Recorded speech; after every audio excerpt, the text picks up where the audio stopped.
Good evening, I'm Wendy Mesley, and this is The National. More than 20 asylum seekers walk from the U.S. into Canada overnight. You look at what's happening last night in Sweden.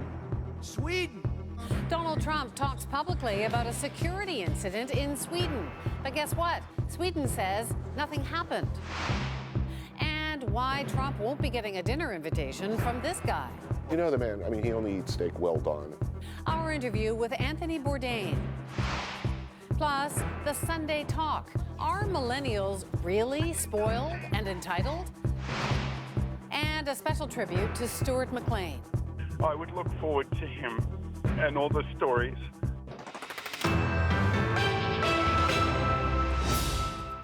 Overnight, more than 20 asylum seekers made the trek on foot into Canada near Emerson, Manitoba, a landlocked port of call for those looking to hop the border, not far from where interstate gives way to Canadian highway and fear gives way to hope. As Alana Cole explains, there's concern now that with warmer temperatures, would-be refugees will come in growing numbers. You get minus 30, 20-mile-an-hour wind. Number one, they're cold. Volunteer firefighter and EMT Jay Imey is responding to more calls for refugee claimants crossing the border near Emerson, often overnight in frigid temperatures. You can imagine here at 3 o'clock in the morning, it's 30 below, pitch black, and you're trying to find someone in these snow-covered fields. It's tough. Early this morning, it happened again. Imey was called to the border office to check on a woman who had slipped on ice and injured her knee.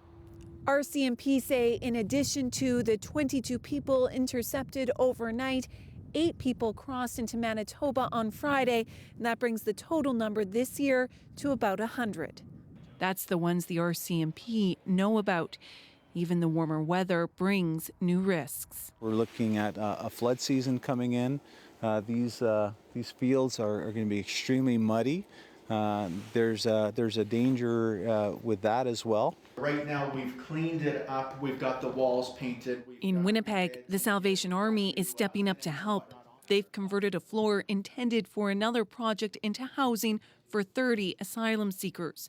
That's in addition to another 30 that can stay at a family shelter nearby. Since Thursday, they've had 8 refugee claimants. Major Rob Kerr says they're desperate to make the trip. This was something they really felt they had to do. They had to get out of the United States. They knew that it was a dangerous crossing to make. Rita Chahal works with refugees. She says the extra space is a relief, but she worries about long-term solutions. If we see the numbers continue to escalate, if they run into the hundreds and thousands, I don't know if that will happen, but if we can only speculate, that's going to put pressure on the community. Chahal wants to see a long-term plan in place. Today, 2 Conservative MPs called on Ottawa to stop the flow of people illegally crossing the border into Canada to make a refugee claim. Earlier this week, the Manitoba government said it's working with federal and local officials, as well as organizations, to develop a plan. Alana Cole, CBC News, Emerson. The area near Emerson isn't the only path asylum seekers are taking into the country. In Quebec, the town of Hemingford is seeing the same surge. That was clear in images taken Friday at the border. With a bound and a leap, this asylum seeker fled a U.S. border agent and into the custody of the RCMP. Mounties helped men, women, and children through the snow, but also handcuffed and questioned them. This is, after all, an illegal act. It's also the path to a second chance, and the relief for some brought tears. Donald Trump's travel ban has certainly been contentious, and it's just one of the many issues the Trump administration is dealing with. Choosing a new national security advisor is another. And the president spent today interviewing potential candidates. Here's Paul Hunter. Mr. President, I hope this doesn't fracture Canadian-U.S. relations. Yes, that's Brian Mulroney at a charity fundraiser last night in Florida with Donald Trump himself watching on. The former prime minister was called on for an old favor. And when Irish eyes are smile, echoes of Mulrooney with Ronald Reagan 31 years ago.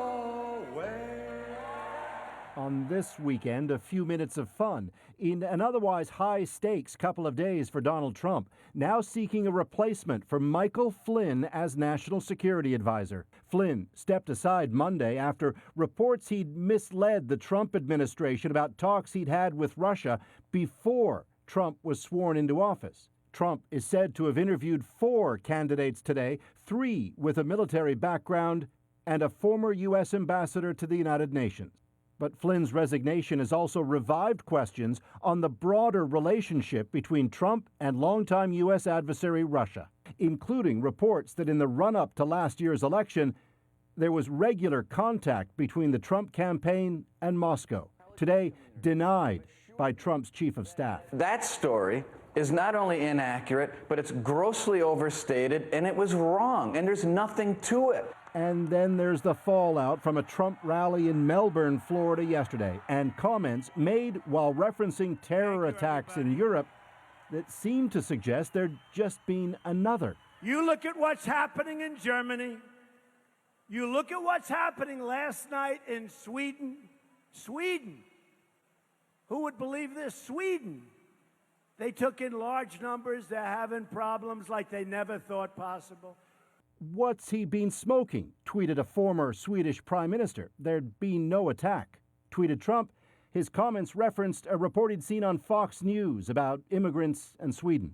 Apparently an unsubstantiated report suggesting a crime surge in that country. Today, a Swedish newspaper mocked Trump, highlighting actual events in Sweden Friday night, including a police chase in Stockholm and road closures because of bad weather. Paul Hunter, CBC News, Washington. An American aircraft carrier has been deployed in the South China Sea over regional territory disputes, and the move is not being received kindly by Beijing. China claims most of the waters off its southeast coast, but it's getting pushback from regional powers like Vietnam, the Philippines, and Malaysia. The USS Carl Vinson will now patrol the area, despite warnings from China not to challenge its sovereignty. The United Nations says the refugee crisis created by South Sudan's civil war is now the largest in Africa. Uganda is warning of a strain on resources. So many South Sudanese fleeing violence. There are roughly 700,000 refugees in Uganda now, with some 3,000 more pouring in every day. Coming up, Anthony Bourdain on Dining with the President. The Secret Service were not thrilled with our choice of venue. Plus, the Sunday Talk asks, are millennials really spoiled babies? It's been over 2 years since ISIS captured Mosul. The Iraqi city seemed all but lost to their iron grip. But that was then, and this is now. Today, Iraq's forces launched the latest stage in their campaign to retake the city. As Rebecca Collard reports, the vice is now closing on the militant group once considered unstoppable. Iraqi tanks advanced towards Mosul airport from the south of the city. Taking back the city's airport is one of the objectives of this latest operation. Troops launched a rocket into the ISIS-held part of the city. Mosul is Iraq's second largest city and the largest urban center under ISIS control. The operation in Mosul started in October. Since then, Iraqi government forces and allied militias have taken control of the eastern part of the city. Now, as many as 100,000 Iraqi forces are ready to battle ISIS in the west of the city. They far outnumber the ISIS fighters inside, estimated at just 5,000. But the fight will not be easy. Since taking the city in June 2014, ISIS has dug in, embedding themselves in the urban fabric of the city and building a network of underground tunnels, allowing them to surprise Iraqi forces in battle. This is really the heartland of the Islamic State. It's where the organization was underground even years before it emerged as a caliphate.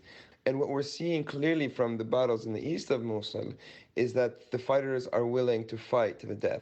Today, U.S. Defense Secretary Jim Mattis said U.S. forces were already assisting in the operation, but he didn't give much else away.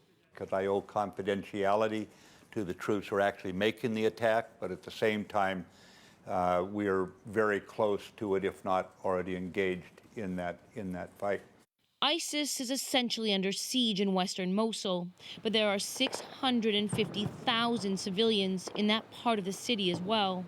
Humanitarian organizations are raising concerns about their fate. It's estimated that 400,000 or so could flee in the coming weeks, joining the hundreds of thousands already displaced by the fight for Mosul. Rebecca Collard, CBC News, Beirut. After living in Canada, safe and free, a woman is now facing deportation to Iran. Her refugee claim denied. She fears it could lead to imprisonment, torture, or worse. And as Emily Brass tells us, some human rights specialists agree.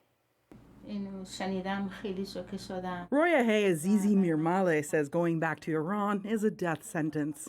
Her daughter, who did not want to appear on camera, translated. The Iranian regime actually executed her husband, right? Her love. You know, in Iran, she didn't have any basic right to visit his grave.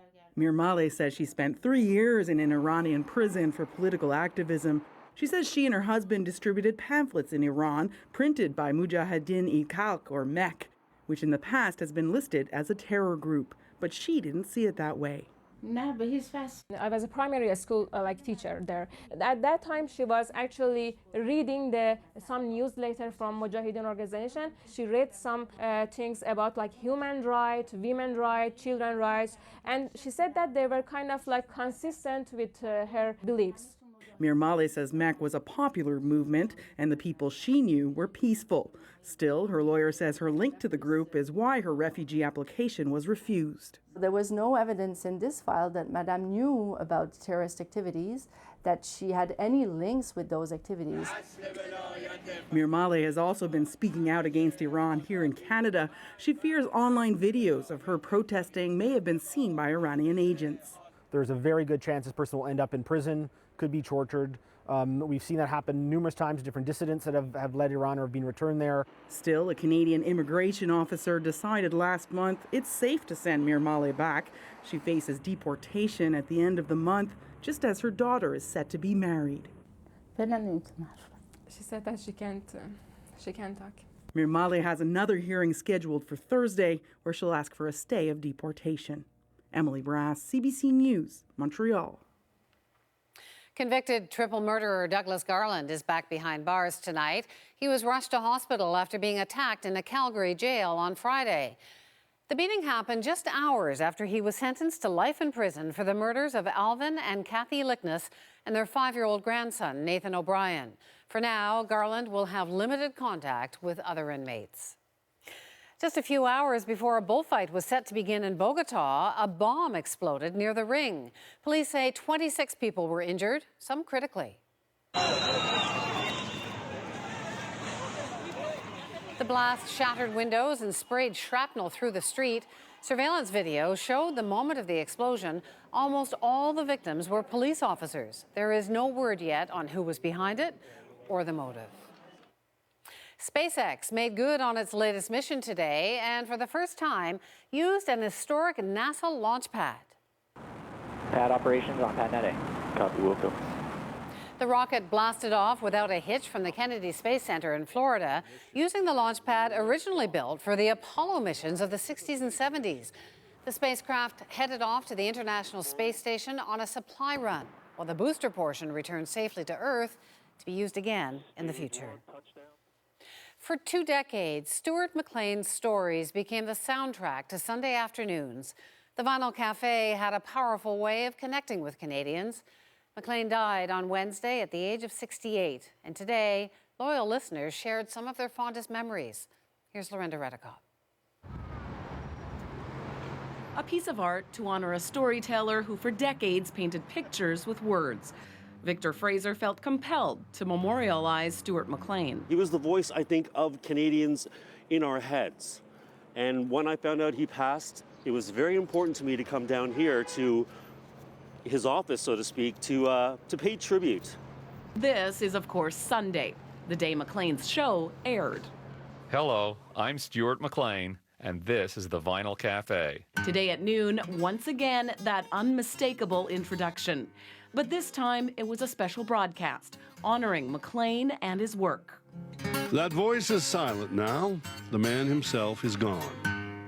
Stuart McLean, host of the Then later on Cross Country Checkup, the show where McLean began his CBC career as a researcher, people flooded the phone lines. Greer Kaiser is calling from Terrace, BC. They recounted memories of spending time with their Sunday afternoon companion. 10, 12 years of my life, I would work a lot of Sundays, and I would look forward to him and all the stories. Callers were asked to nominate people for doing small acts of kindness, an homage to the Vinyl Cafe's Arthur Awards. Patricia, I want to thank you for sharing the little thing that Wendy did on Haida Gwaii. So much affection for Stuart McLean. I mean, there were people weeping on our show today. Host Duncan McHugh was also a fan of McLean's show. It reflected back Canada to us, the nice version of Canada, that we all, the best parts of Canada, and a lot of people commented on that. The stories live on as Canadians remember a man with an extraordinary ability to uncover the beauty all around him. Lorenda Redekop, CBC News, Toronto. When we come back, are millennials really entitled or are they misjudged? The generations face off next on the Sunday Talk.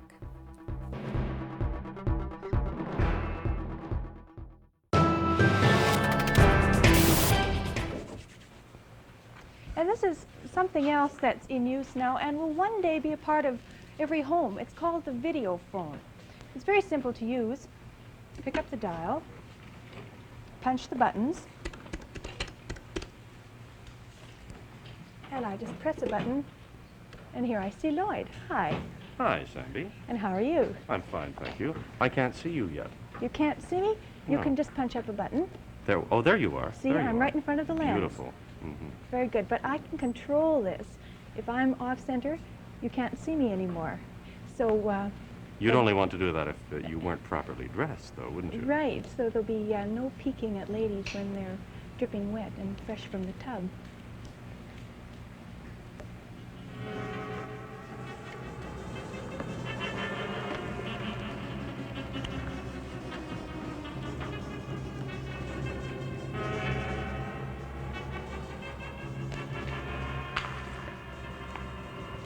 Say, what's going on here? Yo, what's your name? What are you doing? Je m'appelle Guillaume Lieberman et je prends le français. Oh, he says he's Willie Lieberman and he's learning how to speak French. Well, tell me how this little machine works, Willie. Well, this is a teaching machine, and it's very simple. Even an adult could use it. You see, in this box on magnetic tapes are 22 15-minute French lessons. Mm-hmm. So say I want lesson number 5. I turn the dial and pull the switch. Yes? Now, after each phrase in French, there's a pause. So if I want, I can repeat the phrase into this microphone right here. Mm-hmm. And it will be recorded on another channel. Mm-hmm. Later, I can turn back and hear both myself and the teacher, and I can check my pronunciation. That's great. I say, Willie, how would you like to have a nice, juicy hot dog? Oh, oui, monsieur. Oui, bon, très bien. Sandy, can we use your oven? By all means, go Oh, viens, mon vieux, on va manger quelque chose de bon. Viens. Viens avec- Lloyd, Willie's machine is not experimental. It's actually being used in schools today.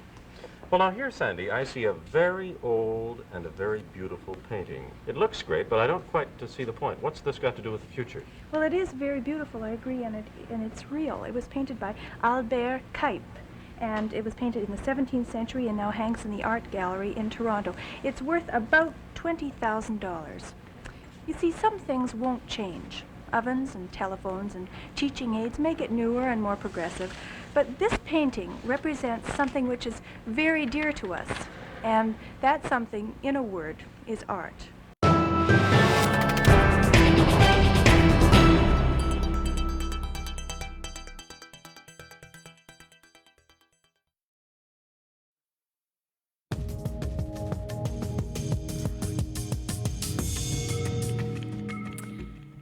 Time now for the Sunday Talk, where we tap into the debate of the week. This week, not Trump, not Islamophobia. Instead, we visit that old chestnut. Are millennials spoiled babies? The accusation this time came in a video that has gone viral. It's a battle between generations, and we're going to have it here tonight. Entitled and narcissistic and self-interested, unfocused, lazy. As the stereotype goes, if you were born in the 80s or 90s, you may not be prepared for the real world. Perhaps because they got so much praise growing up and they got a trophy just for showing up. Millennials, accused of being addicted to social media. If you're sitting at dinner with your friends and you're texting somebody who's not there, that's a problem. Demanding an unrealistic work-life balance. If I'm able to do my salsa dancing in the evening time, that's a way to recharge myself. So in the morning, afternoon time, I'm able to sit on the computer and work. They're called snowflakes, unable to hear opposing views. These Berkeley students rioted when a speaker with far-right views stepped foot on campus. But others argue that sensitivity is really passion. Millennials drove many of the protests against Donald Trump. Don't take this as a defeat, just take this as motivation to work harder. They're said to be less materialistic. They want to spend more on experiences than they do on physical goods. They're battling a tough job market. I was literally doing 2 free internships, one from 9 to 5, then going from 5 to 9. And social media? Well, one new study shows that if you're between 34 and 49, you spend a bit more time on social media than millennials. I'm joined by our panelists tonight, one millennial, one on the cusp, and one definitely not. Hadia Rodrigue is an employment lawyer and journalist. Adrian Batra is editor-in-chief of the Toronto Sun. And Elamine Abdelmahmoud is social media editor at BuzzFeed Canada. So as our honorary millennial, Elamine, we'll let you in just a second, but I'm going to start with... the one who's not on the cusp. Yeah. Well, I don't know what you are. You're Gen Xer, maybe. I guess so. Born in 73, so where does that put me? Probably Gen X. Gen X. Yeah, well, that's the me generation, there right? you go. So let's make it all about them. What do you think of millennials? Coddled, entitled? Yes, I think so. Really? I do. That is my experience with many of them, and perhaps a present company excluded from that. But I think that there is. You know, we love to hate on them, and it's become a pastime. You know, there's dinner time conversations about how much we despise millennials. There's lengthy articles written about this now. It's almost like they're the kid that we want to pick on the schoolyard for a whole host of reasons. But I will give them this. I don't think it's all their fault. I think that there are a number of reasons why they got to the point in which they did. But I would only say to many of them, get over it and move on and toughen up and don't run to your safe space every time someone says something you disagree with. So you're coddled, Elamine. Apparently so.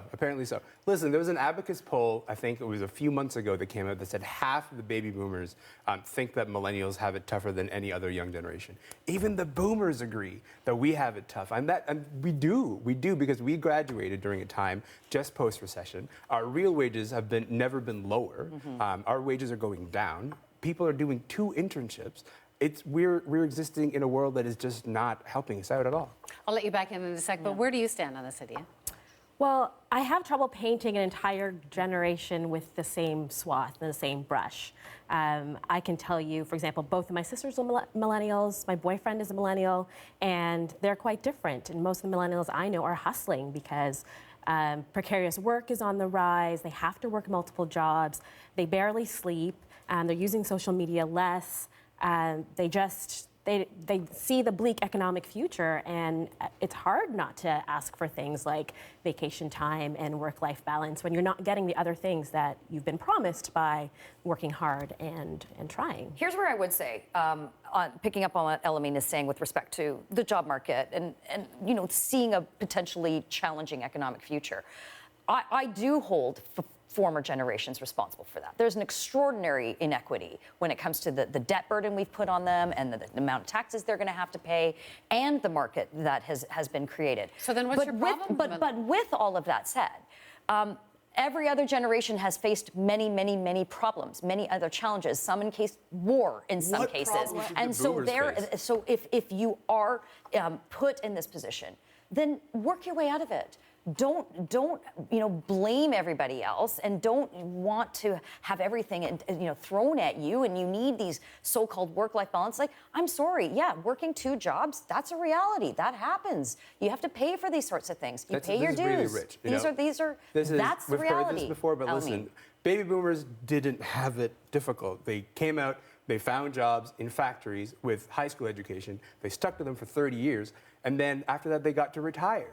That's really nice for them, but we don't have that experience. We don't have. You don't think that there was economic struggle? They don't think that that was a generation that actually had to do never generalize and say things that. and but we don't have access to the job market in ways that no generations before us have ever had. I think millennials have huge problems. There's issues with depression. There's all sorts of. The social media isn't helping. There's no question about that. But I think that they need to stop complaining. They keep moving the goalposts on us, and then we keep saying we're tired of running, and they're like, "Oh, get over it and keep running." I don't think it's unfair. You teach millennials, Adia. What is your sense? Is life harder for them than the generation before? What it is, they're graduating with huge debt, and there are no jobs for them to pay off that debt. So when I went to law school 12 years ago, law school tuition was $16,000. The generation before me paid 2 or 3. And so now they pay 32. Wow. And they're not getting a different education than I did 12 years ago than the generation did before, and there are fewer jobs. Like, for example, on Bay Street, in my year, we hired 19 people at my firm, and then when the market crashed, they hired 10. The law schools are still letting in the same number of people, in fact, sometimes more. And so where are they supposed to go? But what about this idea of, the idea of a helicopter parent? Is not a new idea. That instead of having, there's a lot of only child families, and so there's more attention for the kids. Has there been what some are calling a failed parenting strategy in terms of too much encouragement? You're very special, and here's your medal for coming in last. I've been a millennial all my life, and I never got a medal. Never got a single participation medal the whole time because I don't think those existed. What about you? Have you got a participation medal for anything? I think this might be something that's class-based and race-based. I hear this a lot about white middle-class families, but I can tell you, as someone who grew up as a working-class Black immigrant parents, I was told I had to work twice as hard to get what everyone else got, and I was not coddled in any way. I wanted to take creative writing in high school, and my dad made me take night school so that I could take that. Wow. I had to get there myself. You've got kids in school. There are. It is different. It is. When I was a girl. Well, of course. We have that sort of notion of how our parents, raised us, and you'd show up at 6 o'clock for dinner, and no one was helicoptering anybody at that point. I think there's a big part of that. I think the so-called you get a participatory medal just for showing up. You don't get A's and D's anymore. You get smiley faces, and you get sad faces, and all of these things. Happens. Oh no, it's a very real thing. I never got any of those. Wait till you have your kids. And then I think that there's a frustration that maybe perhaps someone who is in a position to hire millennials. God forbid one day we actually get to hire in the newspaper business, but when I have interviewed them and talked to them and had interactions with them, I don't begrudge the situation in which they're in. They're a product of their environment to a large degree. I do find it frustrating, though, when the first question they ask me is, what is my work-life balance? And I think that there has to be a degree by which you have to earn your place before you get entitled to all of your entitlements. But there is research that shows, for example, after about the 42-hour mark, for every 7 hours of productivity you put in, you only get 1 in return. So maybe they're actually just recognizing the fact that working like a dog doesn't actually have more of a payoff. So maybe they're smarter than the rest of us. Maybe 20 years ago, if you'd said that in the workplace, you would have been considered a wuss. If you were starting out and you weren't prepared to work 50, 60 hours a week. But if you've got research that shows you that you can get the same productivity from 40 as you can from 60, why work 60? What do you think of this idea of snowflakes, of people, we saw the example in Berkeley with the students protesting because they didn't want to hear an offensive point of view. Come to you on this too, Adrian. Are millennials too protected in terms of... My favorite stories are the Gen Xers who tell me about how they shut down Preston Manning speaking at their campus in the 90s. I was 5 years old when that happened. And so before that, Joan Didion has written tons about a snowflake generation in the 60s and 70s. So like, listen, this is not a new concept. Every generation seems to think that the next generation after them is somehow softer. That's not a new concept, it's just applied to us. So like, it's our moment, it's fine, we'll take it. We're not particularly more snowflake-ish, I think, than other generations. I just think that the whole notion of it's language too. It's sort of the vernacular that's come out of this generation. Trigger warnings, and I need a safe space, and you kind of chuckle warnings at are that. a Gen X invention, invented in like the 70s and 80s. But now it's very by much academics. just part of this because they this started generation. teaching us, because because those instructors became professors in our schools. Well, and maybe like a trigger warning maybe you're hitting on concept. part of the problem. Maybe it's part of the issue of who is teaching them and what they're being taught in that regard. So we're just I think that's a legitimate. And everybody else I think that's a legitimate question to explore: is how they're being taught, what they're being taught. What about this idea that they're all addicted to social media? I mean, everybody is to a certain extent, but do you find it among your young students? It really depends. My boyfriend logs into Instagram maybe like once every 2 weeks. He never posts on Facebook, whereas I know other people who are continually posting and tweeting and whatnot. It really depends on the person. And there has been a discussion of social media causing depression, but the issue is you don't know, you have correlation, you don't have causation. It could be that people who are more depressed tend to go on social media more. So you can't really attribute that necessarily to social media. I do think it is impacting relationship building because people are curating their lives, and there's this idea of perfection that's out there. Well, yeah, if you don't like this one, if it's not a great date, you just look for the next one. Put the filter on your Instagram, you look amazing. That's right. And you see the other person looking amazing, and then you look in the mirror and you don't look like that. I can see that. So having is your an impact. generation less loyal, or maybe that, in terms of jobs, maybe that's not a bad thing, but what about in terms of people? What do you mean? Well, you can just, I'm not crazy about this date's not going well, so I'll just bail and look for the next person. That's not just millennials. I know, that's right. I mean, like, this is like the invention of the on-demand economy. It's not just us. I don't think we're the only people who are experiencing this. So No, I it's can not- tell you not definitely just us. 40-year-old men that I went on dates with did things like this. Yeah, So. I can imagine that. No, They just have it's a new version of swiping left. And I guess in our day and age, we just walk out on a date or just not call them back on our on our handheld devices. But I think that technology, for all of us, I mean, I'm 43. I am constantly on my phone. I'm addicted to the darn thing. Part of it's for work, but yeah, you want to see what's going on and checking the news and things like that. I don't just throw it on them. As far as millennials go, I think that's all of us. I think, but it seems to me we talked about research before. The research is showing that they are the ones that are having higher rates of depression, and it's because we're watching all these other people on Facebook and they have these so-called perfect lives, and we all know no one has a perfect life. It's ridiculous, and filtering these sorts of things. It could be that, for example, we have less stigma about mental health, and there are more people are willing to come forward and talk about it. Well, so many things to touch on. Every generation, it seems we have a new argument about the last generation. Yes. Thanks, all of you. Thank you. Thank you. No matter what generation you are, if you like to eat and travel, his is a dream job. What's for dinner? What makes you happy? Anthony Bourdain talks to us about food, life, and why he won't share a meal with Donald Trump.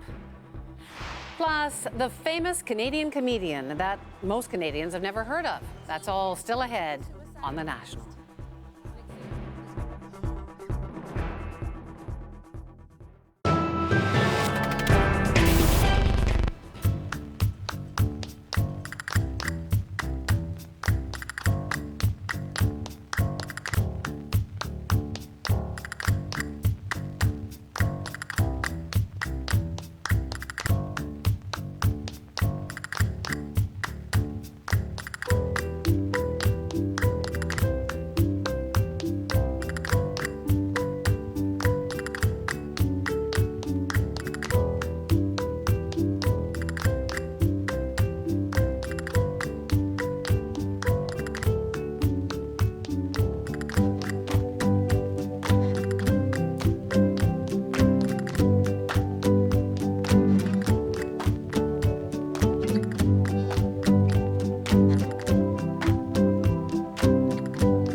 Anthony Bourdain occupies a unique and influential place in popular culture. He can turn a restaurant into a hit with just one visit, or turn a previously unheard of food combination into a sensation with just one bite. And he sparked quite a few online wars with a single tweet, not unlike a certain U.S. president. Not bad for a reformed party boy. Our conversation in a moment, but first, a little kitchen prep. Anthony Bourdain first gained notoriety with his book Kitchen Confidential, a tell-all look at the restaurant business. He followed that up with a slew of best-selling books and TV shows that have made him a star. In 2012, Bourdain upped his game again. There's something about this place that I think I'm going to like. He began his latest adventure as host of Parts Unknown. The program, of course, focuses on food, but it's just as much about history, culture, even politics. Last fall, Bourdain shared a meal with then U.S. President Barack Obama. To many more absolutely. These days, though, Bourdain is spending more of his time preparing food for someone even more important. His new book, Appetites, is all about his unconventional American family and cooking for his young daughter. I met up with Anthony Bourdain earlier in Toronto. So nice to meet you. Good to meet you. Been following you for years. I think every man I know wants to be you, and half the women too. Has it really been that exciting? Or tell me it's really been hard work. Awful. No, I'm having a really good time. I mean, I worked essentially a blue-collar job for 30 years of my life. Now I have the best job in the world. One of your most famous meals was in Vietnam with Barack Obama. Yes. It looks like it's just the two of you kind of like hanging out, but I imagine it might have been a bit more intense than that. Actually, because of the Secret Service were not thrilled with our choice of venue because it was this funky family-run, not particularly sparkly clean, local favorite noodle joint in an old section of Hanoi.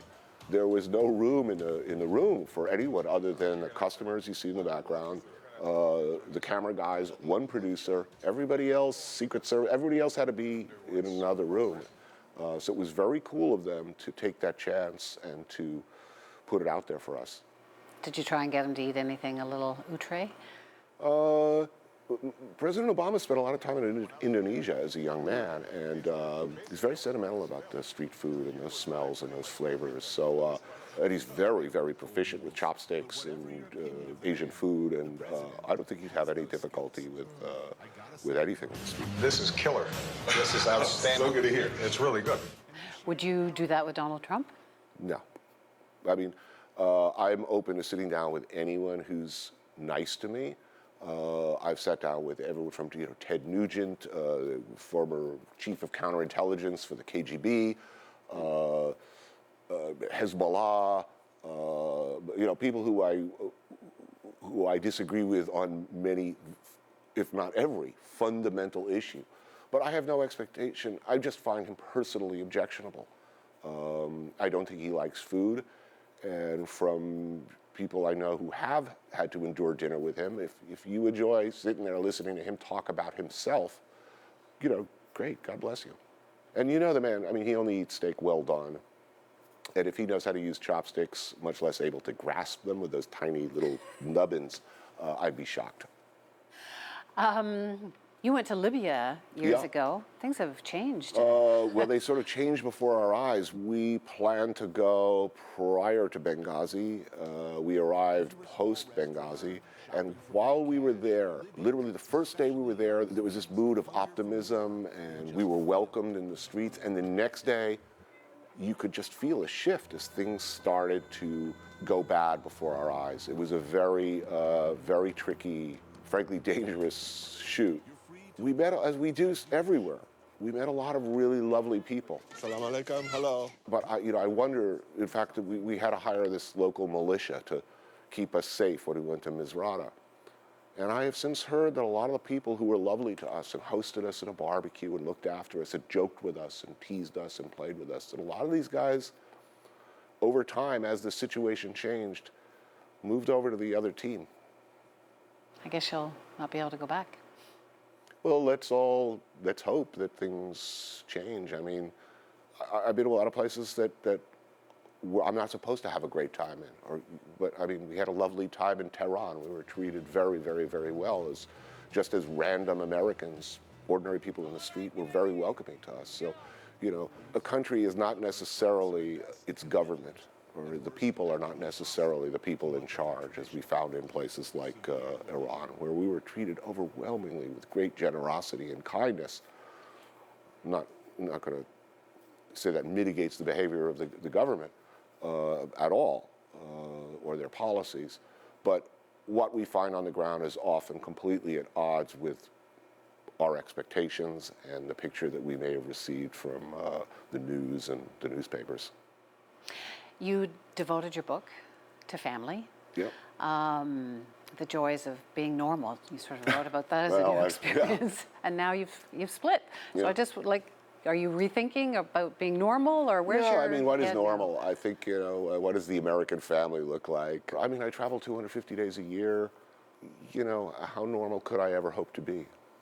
I think maybe it was an unreasonable expectation. I tried, and at one point, you know, I was feeling really bad about being away from my daughter so much, and at one point I came home exhausted, and I said, honey, I'm really thinking about, you know, hanging it up maybe in a year or two, so I could spend more time with you. She burst into tears. She said, no, Daddy, your job is so interesting. What will I tell my friends? So you're still cooking for your daughter? I still cook for my daughter. What does she like? Still in and out. She likes me to not repeat. So when I send her to school with a school lunch, she'd like it to be something that's going to freak out her classmates. When you were young, living crazy life as a young chef, you did a lot of drugs. Mm-hmm. And I just wonder, now there's all of these opioids and everything. Would you have survived with all of the crazy stuff that's on the streets these days?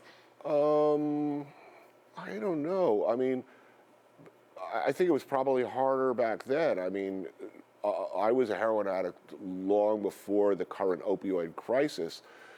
You know, people were not over-prescribing, you know, pharmaceutical painkillers. OxyContin and all these things hadn't happened. If you liked the feeling of opioids, you had to score it on the street. You know, that was the option. It was very difficult. It was very dangerous. In my case, it just ground me down to the point that you know, my choices became very stark, either get well or sink.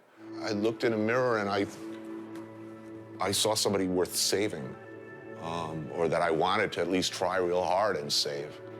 You know, anybody could find themselves very easily in this situation. And, you know, I look back on that and I think about, you know, what I'll tell my daughter, you know. You know, that was Daddy. Ain't no doubt about it. But I hope that I'll be able to say that was Daddy then, this is Daddy now.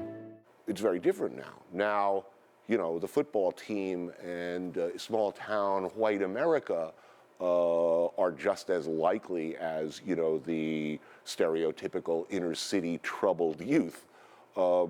It's everywhere now. I mean, it's a huge, huge, huge problem. But it is directly, in my view, and in many people's view, directly related to the spread of legitimately prescribed, if over-prescribed, pharmaceutical drugs. So is food just a way of telling a life story? I think it's a very personal thing. People tend to be proud of their food. They let their guard down when they talk to you. You see them at their most vulnerable and revealing in a lot of ways. So even people with whom you have really fundamental disagreements and maybe even complete different belief systems, if you're going to intersect anywhere, it's going to be over food and how open you are to receiving that food and receiving whatever intent was behind it. You know, I've gotten along with people everywhere in this world and heard some incredible stories, largely because I sit down without an agenda and just ask the very simple question: what's for dinner? What makes you happy? I've really enjoyed talking Thank to you. you. Thank you. If you enjoyed tonight's interview with Anthony Bourdain, we've got many more conversations on our YouTube channel. Just go to youtube.com/CBC The National. You can subscribe and let us know what you think. Up next, a Canadian comedian makes her hometown the butt of jokes for audiences abroad. We are the teen cancer, teen suicide, and teen pregnancy capital of Canada. Thank you. How will that go over at home?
Catherine Ryan has built her career on being Canadian, even though she's mostly unknown here at home. But all that may be about to change. The comedian is already a big deal in Britain, and now her comedy is about to go global.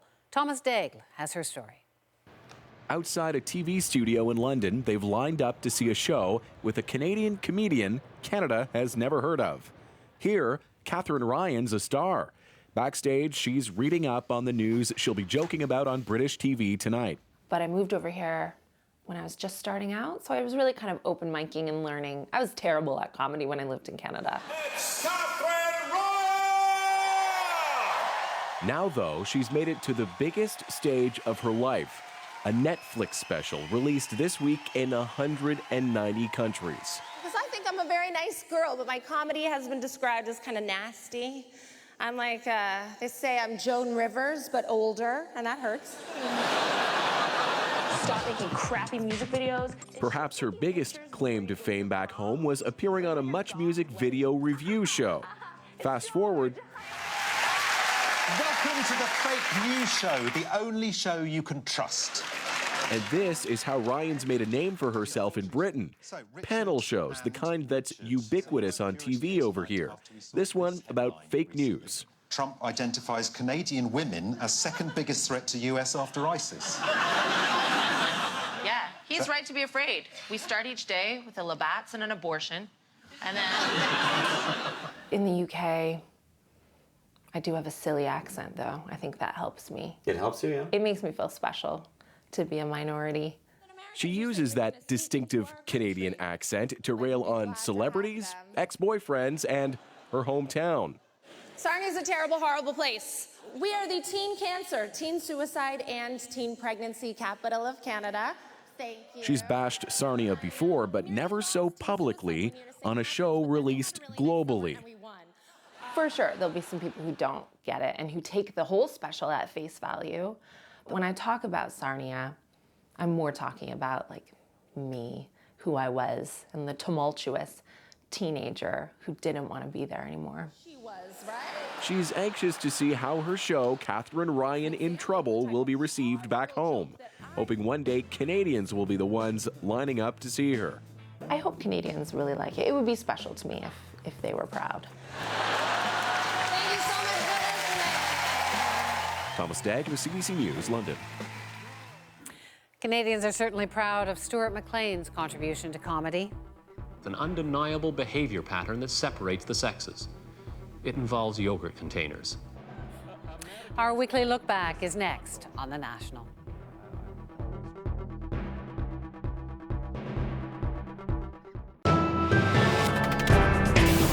But for another category of goods that has transformed our world, the gadgets or the tools of the electronic media. Here are some film projectors, the movies. I wonder what it really means, though, to be able to flick a switch and to bring in any part of the world, to see the most personal relationships of mankind acted out before us. It's so easy, isn't it? A handy, instantaneous gadget. The tape recorder. Small, portable, can go and has gone everywhere. India, just a button's push away. Space means nothing. With a record collection, neither space nor time matter. We can, all of us, share in everything from anywhere and any time. Well, back to box day with the flick of a wrist. Fabian, Frankie Avalon, the voice of FDR, Petrushka, the music of Arabia, the sound of a sports car race in Florida. Even the most Puritan among us engages now each and every day in an absolute Roman carnival of the senses. There are new sights, new sounds, new fabrics, new textures. Well, we're all dedicated libertines. And radio. Well, we've heard the sound of symphonies, of riots, and of battles, and all without leaving the living room. And now, radio goes with us to beach parties, or to the baseball games. And each of us with our own private slice of the modern age. We're never out of touch. And television? Well, I wonder who really knows what it means to have pouring into our homes day after day the cowboys, the rock and roll singers, the statesmen, the philosophers, the whole debate of our modern world. Well, surely our sense of space, of time, of cause and effect must be changing. And our attitudes to life and love, to religion, politics, and leisure, what of them? Oh, I almost forgot. The telephone. We can afford to take it for granted because it's been around so long. Surely, though, our sense of space, of distance, the relationship of person from person no longer means what it did. And you'll notice that the image of the telephone goes with the teenager, because he's the only one completely at home using it. And he uses it all the time. That's annoying, isn't it, to be held up even 5 minutes? Must be a teenager on the other end. Well, there they are. Our new electronic media, or our new gadgets. You push a button, and the world's yours. You know how they talk about the world getting smaller? Well, it's thanks to these that it is. Everywhere is now our own neighborhood. We know what it's like to go on safari in Kenya, or to have an audience with the Pope, to order a cognac in a Paris cafe. But not only is the world getting smaller, it's becoming more available and more familiar to our minds and to our emotions. The world is now a global village. X Company, The Final Mission, Wednesdays at 9 on CBC.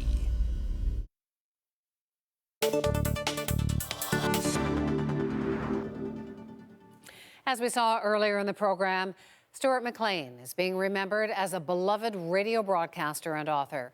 But he also brought stories to life on television. So this week, we dug into the archives to look back on some of that work.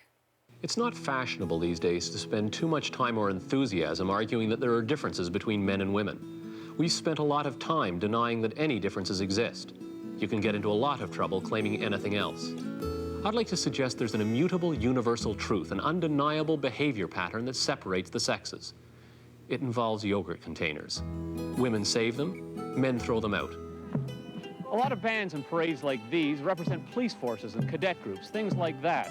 This is the story of a different kind of band. Meet the Top Hat Marching Orchestra from Burlington, Ontario. In this parade, they're a little older, a little wiser, and a little lost.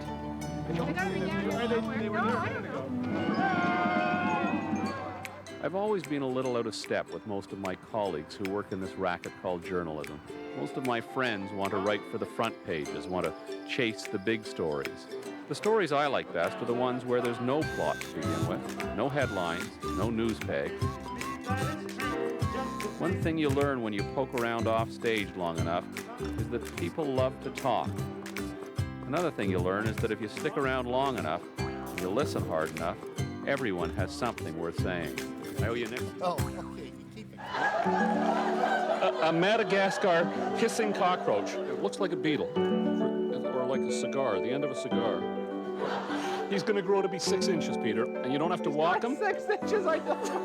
And all you have to do is name him and watch him grow. Get in there, you little hissing cockroach. Stuart McLean. Thank you very much. In Moose Jaw. You know, the great British statesman Winston Churchill once said that success is going from one failure to another without losing enthusiasm. But there's got to be a limit. I had a cow who couldn't learn her lines, a little girl who thought she was starring in a beauty pageant. The set wouldn't fit through the doors. Joseph was covered with scabs. And I was worried that I was coming down with the chicken pox. So when I'm writing, I'm always trying to take people to the place of laughter, but also to the place where laughter meets tears. So missed already. That's The National for this Sunday night. For news at any hour, you can always go to our website, cbcnews.ca. I'm Wendy Mesley. Thanks for watching.